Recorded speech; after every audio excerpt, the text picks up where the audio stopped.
So this is just a very quick update video on the DJI Pocket 4 Pro since it has just been officially released in China, and that means we now have all the specs including the final price and the European release date.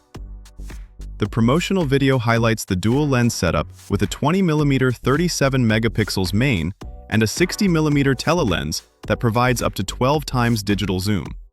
It supports the D-Log2 format, and it features 17 stops dynamic range. It records in 4K at 240 frames per second with both lenses, while featuring improved active tracking. It has 103 gigabytes of internal storage and a 1,545 mAh battery with 36 watts fast charging. The fill light of the Pocket 4 is still supported, and there are new control modes such as gestures or customizable buttons under the screen.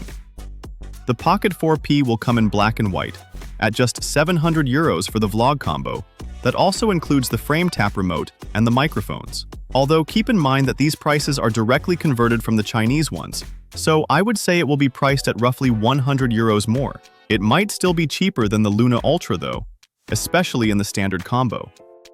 The expected release date is the 4th week of June, between the 24th and the 25th. Make sure you're subscribed for more update videos like this one, and drop a like if this video was helpful.